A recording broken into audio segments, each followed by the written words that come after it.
Hey, what's up, everybody? Hope you had a great weekend. In the spirit of things, we're going to be talking about some IPO bases and some ways to play them once we get some breakouts. So here's a chart at Coinbase. If you've been paying attention to crypto at all, you know this one's been going, pretty substantially higher in these last few months. And after this most recent kind of consolidation, we're starting to see price move higher again. The purple line right here, that's your IPO view app, anchored from the first trading week. And then this blue line right here, that is the previous high view app. We're anchoring it from the July peak. And then our red line right there, that is a resistance dating back from, kind of the bottom of that bear market that we saw all the way back from, May. And then we got our swing high in July of 2022. So what are we seeing here? We're seeing price trading just below some pretty key levels. If we're just looking at this previous high view app, we are above that. If we're looking at the IPO view app, we're just below that. And then the same thing with this resistance level at 116, we're also just below that too. So we're seeing a confluence of resistance, and once price can clear those, that's really when things get hot. That's when you can see these huge price moves. So just looking at price, the technicals look pretty well. And now when we start to dig in a little bit more, we can see if we draw our base here, using the RSI, I like to really look at divergences within that RSI.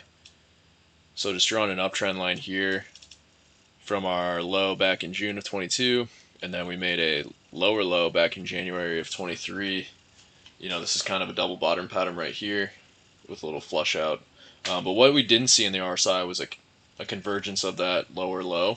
We actually saw a higher low, which is very bullish. It lets us know that momentum was waning to the downside, and over these last 12 months we've been gaining upside momentum. We've yet to hit overbought on the weekly RSI, which is really going to confirm that we are in an uptrend, but I believe if we can get above this 116 level, we will definitely see that overbought condition. The next thing we want to look at is volume. So on our huge move jack in July, this was a 33% move in 1 week, which will make you very, very rich if you can find a lot of those. That was our big volume spike, and we have not seen anything substantial since, which in a pullback is something you want to see. If there's not much volume going out, that means there's less supply coming to the market. It means there's less people wanting to sell their shares. So when we get these pullbacks, these consolidations, we want to see volume dry up, which it has. And now when we head through these three, resistance levels, we've made it through our July view app. We want to see our IPO view app, then our resistance come up next. We want to see another volume spike. So back in July, this traded 170 million shares in 1 week, and over the last, we'll call it the last 4 months, we haven't really seen volume above. Really haven't seen volume above 80 million shares. So to get a spike, we're going to want to see volume at least hit 100 mil, and if there's a confluence of volume spiking higher along with price spiking out of this resistance, that's going to let you know that this Coinbase breakout is real. So keep watching here. You had a couple chances to buy early, but really what we're watching for is volume. If we can get that volume spike in Coinbase, that's going to be your big driver to let you know that you need to buy this stock. Next up, we have MNDY.com, another recent IPO. This one looks a little bit better because it is above its IPO view app, and it's also just below this resistance of we'll call it $180. So this one, kind of similar to Coinbase, we just traded sideways for a while, pretty much from July until recently. Volume did spike again in July and late May, and then we saw everything pretty much go dormant, and now we're seeing these big moves higher, and we're seeing volume confirm that. One thing that MNDY.com had going for it was some negative divergence. So if we just draw on that chart, you can see we were trending sideways, but momentum was waning from the upside because you were having a series of lower highs while price was making a series of equal highs. And that lets you know that the bulls aren't in as control as price is letting you think. The bears are actually starting to take over. And we did get this big down move, but after this last week's recent earnings gap, we see a huge thrust higher, 21% move higher this week on huge volume. And if you wanted to get in a little bit early, you could have bought this week. If you want to wait for more confirmation, you can get in once we cross this $178 level. And then from there, this thing is going to be reaching back to all-time highs.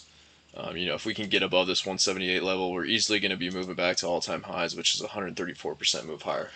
So good way to make some money. Just make sure to be watching how we look at this $180 level. Now, last up, we have the Vita Coco company. If you're like me, you love drinking coconut water. I wanted to save this one for last because it is substantially better than the other two we have looked at. So Coco was a little bit more savvy, a little bit smarter than Coinbase and Monday.com. You can see Coinbase IPO'd basically at the 21 top. Monday.com basically IPO'd at the 21 top, but Coco waited a little bit longer, basically IPO'd in 22 and traded sideways during that entire bear market that we experienced. So with that being said, when we look at our IPO VBA, we can see that Coco is way higher than the other two stocks we've looked at so far. So this just lets you know it's been displaying relative strength over the long term since its IPO. It also lets you know that there are less trapped buyers in here. What that means is people that bought, way back when are in the money. But if you look back at Coinbase or Monday.com, people that bought way back when are still out of the money. They're still in a position that's losing. And when you're in a position that's losing, you're more likely to sell. When you're in a position that's winning, you're more likely to hold higher because you believe that things are going to get better. So with Coco, we're seeing this base that really started forming back in June.